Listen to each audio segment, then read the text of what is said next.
Bonjour les amis, bienvenue dans cette vidéo débrief de la victoire de l'Olympique Lyonnais, 1-0 à Clermont. Match très important, match très très mauvais, mais bon, parfois le don des grandes équipes c'est de gagner même en étant mauvais. Une clean sheet, mine de rien, c'est-à-dire un match sans encaisser de but. Vous allez voir que ça a été chaud parce que quand on va regarder les stats, elles piquent les yeux, hein. Évidemment, on va regarder tout ça, on va regarder les stats, on va regarder aussi le classement, on va regarder des déclarations de nos dirigeants, hein, que ce soit Pierre Sage et John Textor. Et on va commencer évidemment par résumer globalement ce match en regardant l'attaque momentum et l'équipe qui avait été envoyée en début de match. Alors l'équipe de départ, elle était nettement conditionnée par la gestion des cartons jaunes, hein, vous savez, Benrahma, Nuama, Lacazette, Tolisso, Tagliafico, Maitland-Niles, ils étaient tous concernés par une éventuelle suspension en cas de prise de carton jaune, hein. Si vous voulez bien comprendre les règles, je vous renvoie à ma vidéo sur le sujet. Et donc, on n'était pas étonné de retrouver Ryan Cherki, Fofana, Mangala, Enrique et Gift Orban qui ne sont pas habituellement titulaires. Alors il faut savoir que initialement Pierre Sage avait prévu de faire débuter Mama Baldé. Malheureusement celui-ci s'est fait on va dire une petite douleur musculaire et donc il a préféré ne pas prendre de risques. Et donc finalement c'est Gift Orban qui a commencé un long calvaire, hein, parce que pour lui ce match a été un long calvaire. En partie à cause de lui, parce qu'effectivement, le peu de ballons qu'il a eu à utiliser, il n'a pas mieux utilisé. Mais aussi, quand même, il faut le dire, parce que l'équipe ne tournait pas et qu'il ne recevait pas de bons ballons. D'ailleurs, quand il était remplacé par Lacazette, enfin, il n'a pas été remplacé par Lacazette, mais disons que quand Lacazette est rentré, Lacazette n'a pas été plus présent que Gift Orban, tout simplement parce que hier, notre équipe ne tournait tout simplement pas. Alors, on peut mettre ça, évidemment, sur le dos des rotations, mais si on regarde finalement ce 11 titulaire, d'accord, Enrique n'est pas titulaire, mais sinon Kaletacha, O'Brien, Mata, Lopez, Matic, Mangala, Cacré, ça a quand même été souvent titulaire. Ryan Cherki a été titulaire à une époque. Et Fofana, c'est un peu la star des matchs récents, donc je veux dire, sur le papier, en tout cas, l'équipe, elle payait, enfin voilà, elle était vraiment intéressante. D'ailleurs, c'est grosso modo l'équipe que moi-même j'aurais alignée. Mais il faut bien le dire, l'intention n'y était pas, les intentions n'y étaient pas. Et ce n'est pas que le problème d'Orban. D'ailleurs, beaucoup focalisent sur Orban. Je ne cherche pas spécialement à le défendre, mais franchement, c'était quand même le désert ce match. Si on devait retirer 2 joueurs du naufrage, on retirerait Ryan Cherki et Anthony Lopez. Dans un rôle défensif, Cacré a été utile. D'ailleurs, on notera qu'il était capitaine en l'absence de Lacazette et de Tolisso. Mais sinon, ça a été le désert intersidéral. Et bien que notre équipe ait pris 0 but, ce qui est rare ces derniers temps, puisque je crois que on n'avait pas fait un match à 0 but depuis le 3 mars, donc vous voyez, plus de 2 mois, malgré tout, notre défense a été en difficulté. Et il y a eu énormément de situations pour Clermont. Heureusement, comme je l'ai dit pendant le live, d'ailleurs je remercie infiniment tous ceux qui sont venus pendant le live, ça a été vraiment un beau carton, ce live. Je ne m'y attendais pas à un match à Clermont. Mais je pense aussi que c'était sympa de faire le multiplex, puisque c'est ce qu'on a fait. Donc merci à ceux qui sont venus. Donc on n'a pas pris de but, mais on va voir dans les stats que c'était vraiment très très compliqué. Et que sans les pieds palmés de nos amis clermontois, on aurait été dans une situation comme on la connaît depuis quelques temps, c'est-à-dire encaisser des buts et des buts, parce que le nombre de fois où les Clermontois se sont retrouvés en position de but, enfin tout du moins en position de marquer, tout seul parfois dans la défense, alors que franchement les problèmes de marquage ils deviennent récurrents, hein. Donc moi vraiment je m'interroge sur nos défenseurs, hein, tous, hein, que ce soit les latéraux ou les centraux, et le travail parfois aussi des milieux défensifs, parce que Matic n'a pas fait encore un grand match. J'ai certes publié une infographie qui le met dans l'élite dans beaucoup de catégories statistiques, mais alors hier, il était en difficulté. Idem pour Mangala, hein. J'étais content de voir Mangala parce que c'est un joueur que j'apprécie, mais il faut aussi reconnaître que comme d'autres, et notamment Fofana, il s'est totalement vautré. Ce qui est dommage, hein, parce que quand le coach, dans un match aussi important, vous donne là, une titularisation, du temps de jeu, il faut savoir la mettre à profit, et ça n'a vraiment pas du tout été le cas. Sauf Ryan Cherky, hein, qui je trouve a plutôt fait un bon match. Je vois même qu'il est dans l'équipe du journal L'équipe de cette journée de championnat. Je trouve ça quand même un petit peu excessif, parce que ok, il fait une passe D, et ça on ne lui enlèvera pas.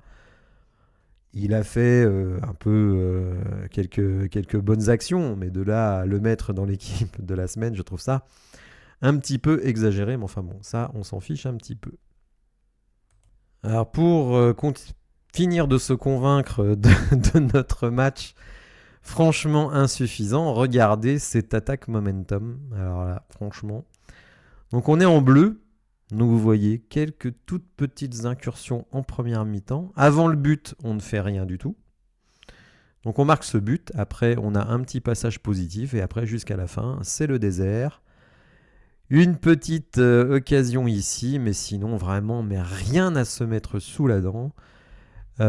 Personnellement, j'ai mis sur le site de l'Olympique Lyonnais Anthony Lopez, meilleur joueur du match. D'ailleurs, vous voyez qu'il a la meilleure note de SofaScore.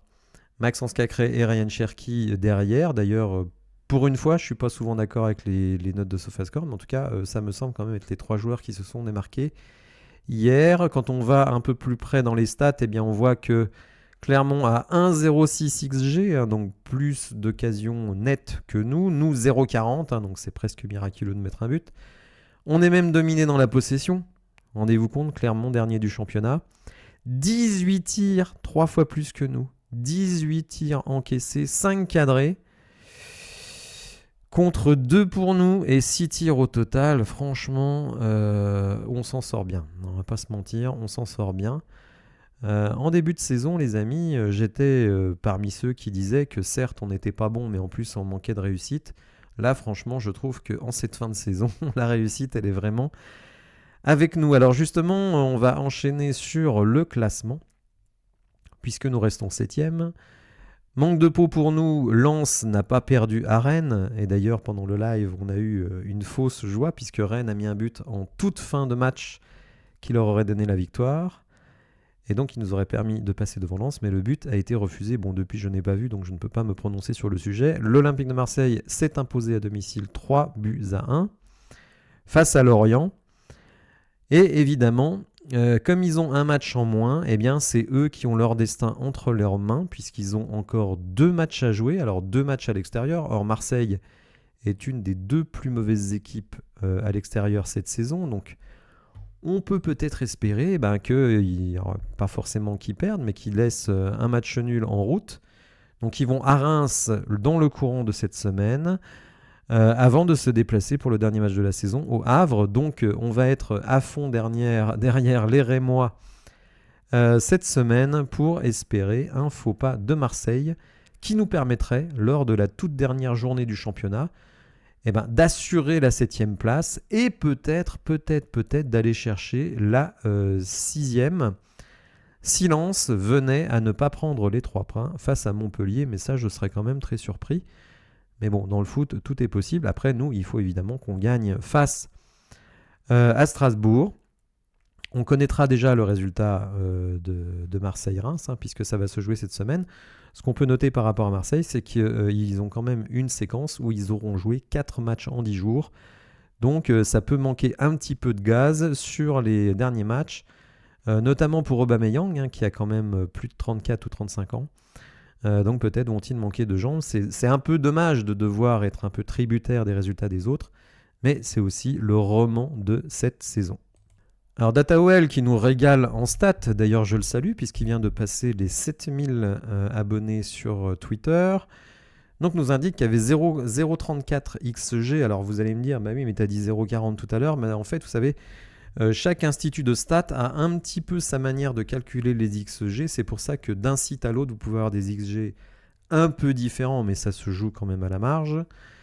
Donc DataOL nous dit que l'OL remporte un match avec 0,34 XG, une première pour le club en Ligue 1 depuis la reprise post-Covid. Donc c'est quand même, donc ça fait 4 ans, le miracle des loups, cette victoire de l'OL. On continue avec les statistiques. L'OL a remporté 18 de ses 24 derniers matchs toutes compétitions confondues, faisant aussi bien que le Bayer Leverkusen. Alors, s'il vous plaît, les amis, ne nous comparez pas au Bayer Leverkusen, qui, je le rappelle, est invaincu en 50 matchs cette saison, toutes compétitions confondues. Un truc de malade. Mais en tout cas, sur la séquence des 24 derniers matchs, 18 victoires pour l'OL, c'est quand même fantastique. Ryan Cherki, pardon, je vais un petit peu vite. Ryan Cherki, c'est après. Toujours DataOL, top 5 de Ligue 1 depuis la prise de fonction de Pierre Sage. Eh bien, l'OL est premier, donc depuis que Pierre Sage est coach, avec 43 points, devant le Paris Saint-Germain, Brest, l'AS Monaco et le LOSC, avec 35 points. Alors, Ryan Cherki, justement. Alors, ça m'embête parce qu'il y a une petite vidéo, j'ai pas envie de me faire striker, donc je vais voilà, faire disparaître la vidéo, excusez-moi. Donc Ryan Cherki avec 6 passes est le meilleur passeur décisif de l'OL en cette saison, sachant quand même que il n'a pas été très souvent titulaire sous Pierre Sage, mais il a quand même montré de l'efficacité. Bon, vous me direz, hier il était titulaire. Et là, une petite production de Météo Foot, qui est un site assez marrant, qui fait des cartes sous forme de météo en parlant de football. Et donc vous le voyez sur cette carte de France, eh bien vous n'avez que l'Olympique Lyonnais. Et cette carte de France, elle décrit, si votre club est présent sur cette carte, c'est qu'il est le premier club à terminer dans la première partie du classement après avoir été lanterne rouge lors de la 14e journée, historique vraiment. Donc oui, ce qu'on fait cette saison, c'est du jamais vu. Alors, attention, si on ne ramène rien au final, c'est-à-dire soit une 7e place synonyme de coupe de C4, ou évidemment la Coupe de France, pour moi, la saison évidemment restera un échec. Même si on a bien sauvé les meubles et que ça nous donne beaucoup de promesses pour le futur, malgré tout, ça restera un échec. Avec la deuxième masse salariale, vous avez peut-être vu ça, j'ai publié la masse salariale, et en plus cette masse salariale a augmenté encore cet hiver avec l'arrivée de Matic et de joueurs de Première Ligue. Donc ça reste un gros point négatif dans notre budget. Et je ne sais pas comment la direction va réussir à réduire tout cela. Alors certes, 2025, c'est la fin de contrat de beaucoup de joueurs très très bien payés. Mais il n'y a pas que les joueurs dans la masse salariale. Donc il va falloir quand même faire des économies dans tout cela. Ne vous inquiétez pas, je vous ferai un débrief financier quand le club va publier ses comptes. Alors est-ce qu'il y aura, normalement il doit y avoir une publication pour le 3e trimestre, qui sera très intéressant parce qu'avec le 3e trimestre, on aura les données issues du mercato hivernal. Donc ce sera très intéressant de pouvoir se projeter sur l'ensemble de la saison, mais aussi sur la saison prochaine, puisque la saison prochaine, c'est ce que va valider ou non la DNCG pour nous permettre ou non de recruter cet été. Alors passons aux déclarations, et notamment celle de notre coach Pierre Sage, qui dit qu'il est resté sur sa faim sur la qualité produite dimanche. Ça peut-être s'expliquer par le fait que les joueurs qui ont commencé le match avaient peu d'habitude collective, et donc le jeu était moins automatique, ou en tout cas moins en relation. Il reconnaît que ça a été tendu jusqu'à la fin du match. Franchement, on ne s'est jamais senti en sécurité dans ce match. Mais que malgré tout, certes, on peut se contenter de victoire 1-0 car l'équipe peut faire bien mieux. Et que si on veut être européen, il faut espérer davantage. Et on en est capable, oui, on en est capable, on l'a montré. Mais en tout cas, à Clermont, c'était abominable, faut quand même le dire. Alors John Textor, qui était présent, d'ailleurs, qui a claqué la bise à Pierre Sage. Situation tout de même très très très surprenante. Heureusement pour lui que l'entraîneur n'est pas une femme, parce que sinon il se prendrait une plainte pour harcèlement. Et donc Textor s'est exprimé et malgré, il a fait quand même un petit mea culpa par rapport à l'été dernier. Vous le voyez ici, il reconnaît « J'ai fait beaucoup d'erreurs l'été dernier. Nous avons de très bonnes personnes autour du club, mais nous n'avions pas un niveau d'énergie et d'engagement suffisant et nous nous sommes mis dans une situation horrible. » Alors, je préfère qu'il dise ça. D'ailleurs, je l'avais invité à le faire, à reconnaître ses erreurs, parce que finalement, chacun peut peut faire des erreurs, et c'est encore mieux quand on les reconnaît. Ce qui ne m'avait pas plu à la sortie de l'été dernier, c'est qu'il avait d'abord incriminé la DNCG. Or, quand on voit les comptes de l'OL, on comprend pourquoi la DNCG nous avait bloqués. Et puis ensuite, il a dit ma plus grande erreur, c'est de ne pas avoir limogé Laurent Blanc. Et là, évidemment, je n'étais pas du tout d'accord avec ça. Déjà parce que je pense que Laurent Blanc est un bien meilleur coach que Fabio Grosso. Et d'ailleurs, l'expérience Fabio Grosso nous a montré que le problème, ce n'était pas l'entraîneur, mais bien l'équipe. Et d'ailleurs, les premiers matchs de Pierre Sage, si on s'en souvient, ça n'a pas été toujours formidable, puisqu'il y a une défaite à Lens, il y a une défaite à Marseille. Alors certes, il termine l'année 2023 avec 3 victoires, mais bon, des victoires quand même, hormis celle de Toulouse, tirées par les cheveux. Hein. Il faut se souvenir de notre victoire face à Nantes et de notre victoire à Monaco. Bon, certes, ça a redonné de la confiance, mais c'était pas Hollywood, et c'est vraiment le mercato d'hiver qui a permis de relancer tout ça. Mercato d'hiver qui a été possible du fait des ventes de l'été. Alors ça aurait été bien de dire qu'on allait faire ces ventes avant la DNCG. Et d'ailleurs, la DNCG, une fois que ces ventes ont été faites, ont permis le mercato hivernal. La vente de l'OL Reign, certes, qui s'est concrétisée. Bref, ne pensons pas, les amis, qu'on est complètement sorti de l'ornière. Parce que, comme je l'ai dit, le gros problème de notre budget, eh bien, c'est la masse salariale. Et cette masse salariale, non seulement elle ne baisse pas, mais elle continue d'augmenter. Alors, chapeau à la cellule de recrutement et à David Friot s'ils parviennent à se débarrasser d'un certain nombre de gros salaires cet été. Mais ce n'est pas évident parce que j'entends beaucoup de gens qui me disent « Ah, mais Lovren va partir. Ah, mais Lopez va partir. Ah, mais il faut faire partir Tolisso. » Alors, oui, c'est vrai. Mais vous avez connu Boateng, je pense. Vous avez connu Moussa Dembélé. Tous ces joueurs-là, ou Semawar, tous ces joueurs-là sont allés au bout de leur contrat. Parce qu'évidemment, un joueur qui arrive libre à la fin de son contrat, il a plus d'intérêt pour d'autres équipes que s'il est payant. Hein, c'est tout à fait logique. Donc ne partez pas du principe que ces mecs-là vont quitter le club. Absolument rien ne l'indique. Et en plus, maintenant que Molenbeek est descendu en 2e division, comment voulez-vous que ce club puisse accueillir des joueurs de notre équipe avec les salaires qui sont pratiqués à l'OL? Donc évidemment, tout cela n'est pas possible. Et ça pose des problèmes parce qu'en plus, il y a quelques flops monumentaux sur les deux mercatos, hein, les Paul Akoukou. Est-ce que Orban est lui-même un flop? C'est pas impossible.